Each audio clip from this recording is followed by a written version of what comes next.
Hey everybody, this is Angela. Welcome to my channel. Welcome back to my channel. Sorry, just trying to, let me see.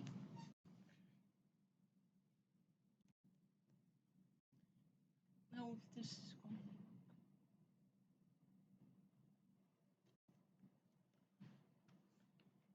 I don't know if that's too bright. Anyway, welcome to my channel. Welcome back to my channel. We are reading Who Was Amelia Earnhardt? So let's get into it. Okay, we are on chapter 6. And this chapter is called Amelia the Businesswoman. In the fall of 1929, the stock market crashed. Many people lost a lot of money. Many also lost their jobs. It was the start of the Great Depression. Amelia was worried about her parents who had split up again. Her mother was living with Amelia's sister and husband. Amelia helped out by giving her mother some money every month. Her father was ill, so Amelia bought the log cabin in Los Angeles where he was living. Amelia felt a strong sense of duty to her parents. Amelia had to keep earning money, but that was not easy during the Depression. She still gives speeches, but she had another job too. Amelia helped start an airline on the East Coast. It was called the New York, Philadelphia, and Washington Airways because it flew between those cities. Amelia's job was to convince people to fly on the airline. It was difficult to run an airline in the early days. Only a few cities had airports. Once 3 planes arrived in Philadelphia at the same time. Some passengers had to change planes. Some people just got off to stretch their legs, but the airline workers got confused. They put people on the wrong plane. Some were accidentally flown back to the city that they had just left. Another problem on the early flights were air sickness. It wasn't just the bumps. Fumes from the engine often came into the cabin. There were also no air conditioning. Sometimes more than half of the passengers on a plane threw up. Still more than 1,500 passengers flew on the tiny airlines during the first 10 days. Amelia was happy to report that almost half the tickets had been sold to women. Besides working with the airlines and taking care of her family, Amelia was still trying to get to set records. That was part of being Amelia Earnhardt, the celebrity in the summer of 1930. Amelia set 3 new speed records. The fastest speed she recorded was 180 miles per hour. Today, the average passenger jet flies around 500 to 700 miles per hour. Amelia was doing exactly what she had dreamed of doing. It was an exciting time, but then in September of 1930, Amelia received bad news. Her father had cancer. He would not live much longer. Amelia flew out to see him in California. She stayed with her father for 4 days. She took care of him and said her goodbyes. During her return trip to New York, she got word that her father had died. It was a very sad time for Amelia. She missed her father. She also was under a lot of pressure. She worked for an airline. She gave speeches all over the country. She raced her airplanes and set records. She took care of her family, and Amelia was tired. She needed help. Amelia turned to her longtime manager, George Putman. George Putman was divorced now and wanted to marry Amelia. Amelia had said know many times, but maybe marriage to George Pumpman could be different. George was 10 years older than Amelia. He already had two grown children. George wouldn't expect Amelia to stay at home. In fact, he wanted to help her to become even more famous. Amelia decided to take the risk. On February 7, 1931, she and George Pumpman were married. Both bride and groom were in agreement on one important issue. Amelia would definitely keep her career. Although although she didn't plan it, she even got to keep her name. Although she officially became Amelia Earnhardt Pumpman after her marriage, the press didn't like the change.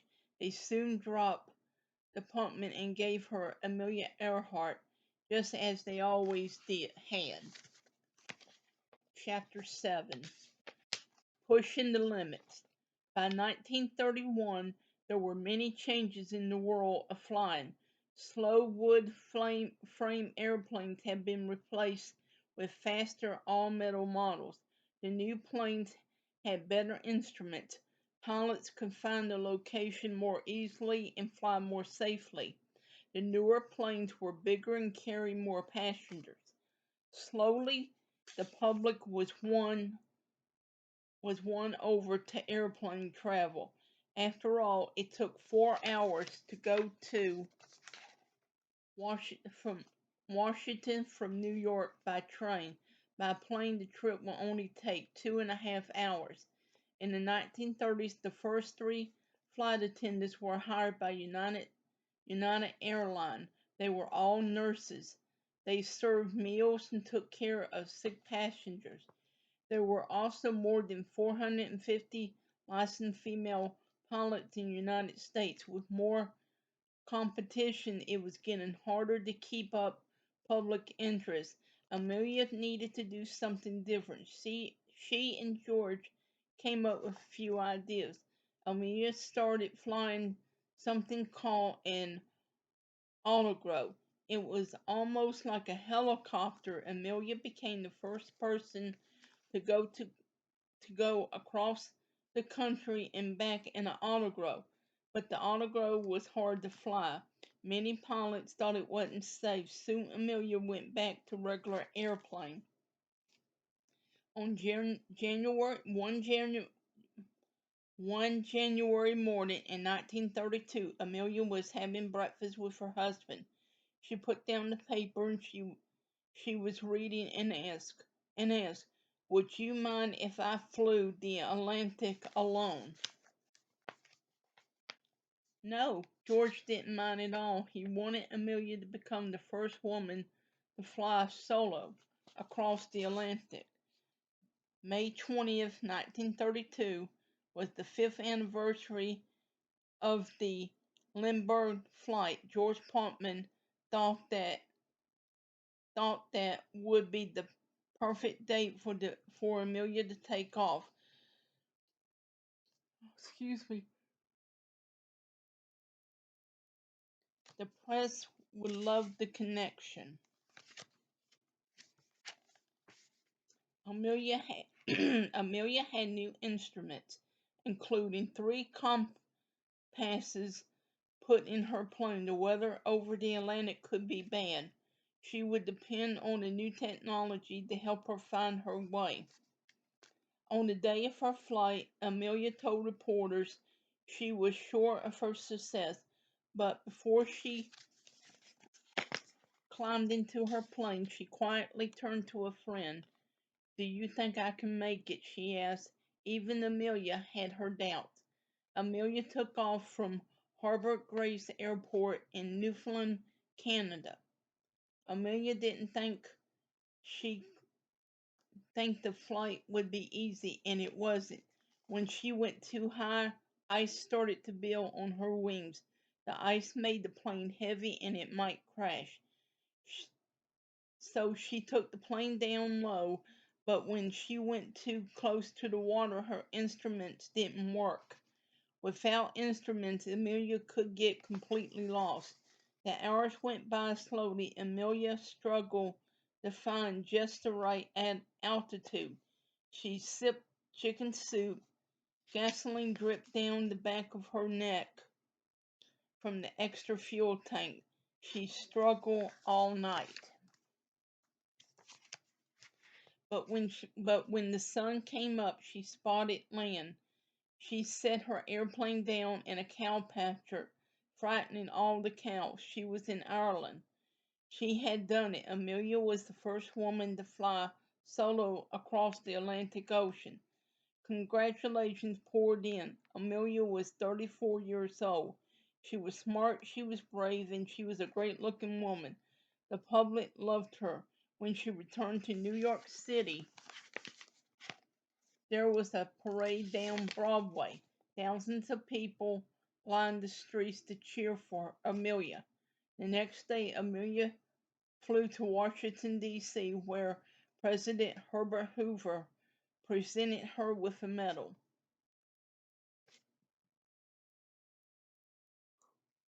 Excuse me.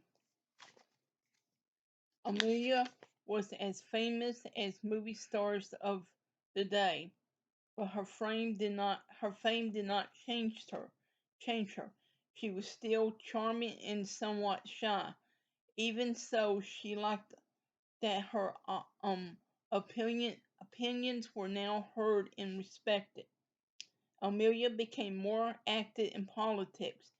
She joined the National Women's Party. Amelia thought women should be able to do the same things men did. For example, if a woman wanted to be a lawyer, then she should be able to do so. In a letter to the editor of a New York paper, Amelia started her case. The right to earn a living belongs to all persons. Amelia certainly took that message to heart. Now that she was so famous, she found many, many different ways to make money. Amelia was already known as one of the best dressed women in America. This gave her husband an idea. George Putnam made some calls. Not long after, not long after, Macy's department store in New York made an announcement. A new line of women's clothing was going to be designed by Amelia Earnhardt. Amelia designed women's clothes for active living. Amelia believed that clothes should fit the way a woman lived. She liked fabric that didn't wrinkle. She also liked clothes that were easy to wash and didn't need special care. Amelia's photograph was in many magazines. She was also in demand, but flying was still Amelia's passion. Nothing else could match the adventure and challenge. A group of Hawaiian businessmen had an idea. They asked Amelia to become the first person to fly solo from Honolulu to California. It would be a 2,500-mile nonstop trip over the Pacific Ocean.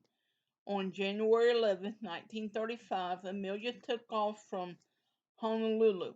18 and a half hours later, she landed in Oakland, California.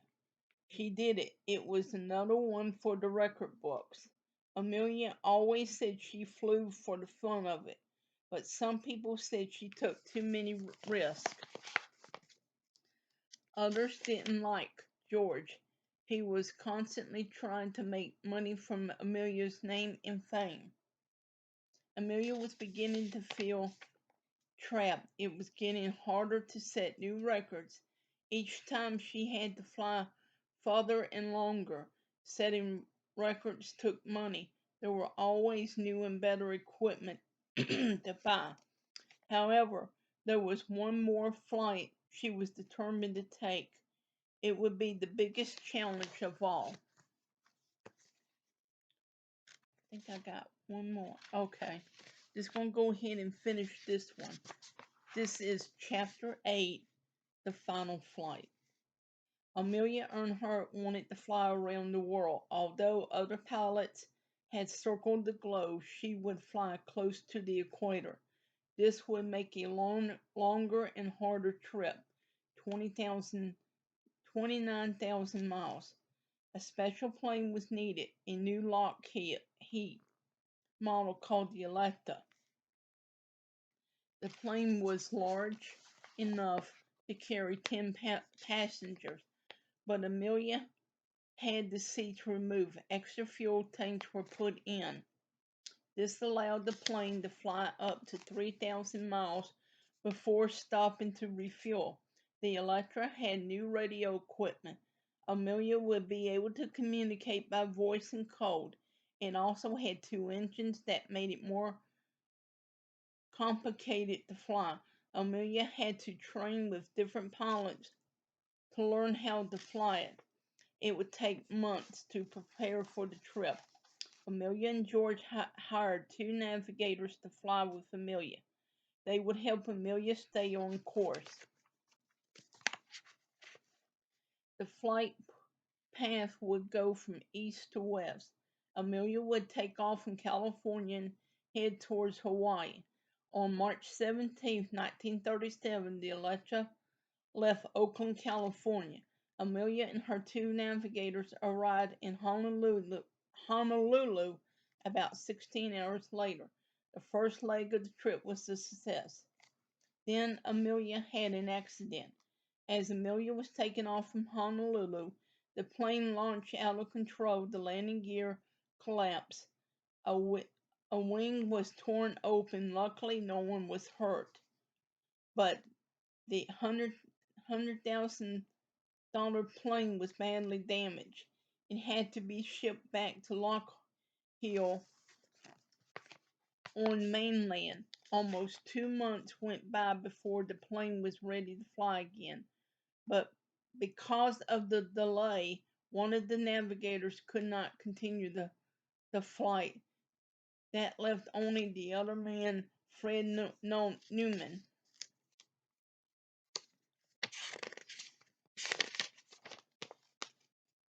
There was also another change. Due to weather patterns, the flight path had to be reversed. Amelia would now fly from west to east. On May 21st, Amelia left Oakland, California, and headed east to Miami, Florida. The whole world was watching. The trip started off well from Miami. Amelia flew to Puerto Rico, then she flew along the east coast of South America to Venezuela,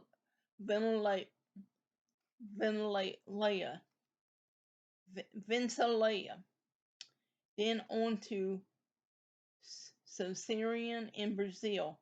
The Electra was holding up well, but there was not much room to move around. Amelia communicated with Fred Nolan by passing notes on a fishing pole. It was better than climbing over the extra fuel tanks. Amelia flew over 40 hours and 4,000 miles in the first week, and that was just the beginning. She flew over the Atlantic and crossed to Africa. Within 3 weeks, she had flown 20,000 miles in 135 hours. Amelia was getting tired. She would be glad when the long hours of flying was over. By July 1st, Amelia had reached New Guinea. From New Guinea, she go to Holland Island and then to Honolulu. The next and last stop will be Oakland, California. There were only 7,000 miles left on a 29,000-mile trip. Most of these last miles were over the Pacific Ocean. On July 2nd, Amelia took off from New Guinea. The trip to Holland was to take about 19 hours. Holland was a tiny island in the Pacific. It was only 2 miles long and 3/4 of a mile wide. It would be very hard to find, but it was the only place to land and refuel. Amelia had to depend on Fred Newman to spot the tiny strip of sand. To help Amelia and Fred, a U.S. Coast Guard ship was sent to Howland. The ship would be waiting at the island. It would send out a signal to guide the Electra in for landing. On July 2nd, Amelia took off in New Guinea. She had radio contact with New Guinea for the next seven hours, but then she went out of range. Amelia was supposed to reach Howland Island early the next morning. Throughout the night, the radio men on the Coast Guard ship heard short messages from Amelia. They could not tell how far out she was. The captain was worried. Amelia did not seem to hear the radio messages, and they couldn't get a fix on her when she called into them. At 7:42 a.m., the radio men on the Coast Guard ship got a brief message. Amelia said, "We must be on you, but cannot see you, and gas is running low. Been unable to reach you by radio." Again, the Coast Guard tried to respond. However, it seemed that Amelia could still not hear them. They tried to locate her plane, but her messages were not long enough to do it. At 8:45 a.m., one more message came in from Amelia. The last thing she said was, "We are running north and south." Amelia was frankly searching for Howland Island, but she never found it. Right away, a rescue mission was begun. More than 4,000 men on 10 ships searched the Pacific. Another 65 planes flew in to help search for Amelia and Fred. So what happened? Did Amelia's plane crash into the Pacific Ocean, or was she able to land on some remote island? Neither Fred Noonan nor Amelia Earnhardt was ever found or heard from again. The mystery captured the public's imagination. For years after the plane's disappearance, news stories would pop up. Some said Amelia was a prisoner of war. Others said she was alive and well, living on a remote island, but no story was ever proven true. Even today, people are still looking for Amelia's plane. An underwater robot submarine has scoured the Pacific Ocean floor.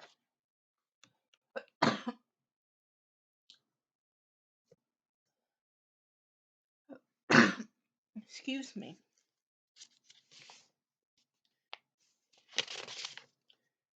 Has scoured the Pacific Ocean floor where the Electra may have gone down. Search parties still occasionally hike through the remote Pacific island near Howland, hoping to find a clue in the overgrown jungles. Who knows, someday the remains of Amelia's plane may be found. Whether that happens or not, it doesn't change what Amelia Earnhardt did in her lifetime. She didn't just fly planes, she didn't just break records. She opened doors for women all over the world. She was a pioneer who said you can do anything, you decide to do. So that was pretty good. Trying to figure out where I started. Yeah, I think I started on chapter 6. So, just want to say thank you so much for watching my video. Please hit like and subscribe to my channel. Please hit the notification bell so you know when I come up with a new video. I think my next video, the next book that I'll start reading will be about Abigail Adams. So I hope you'll um, stay soon tuned for that. And I hope to see you in the next one. Please hit like and subscribe to my channel. Please hit the notification bell so you know when I come up with a new video. Oh, excuse me. And I do hope to see you in the next one. And I hope everyone will have a blessed day. Y'all have a good night.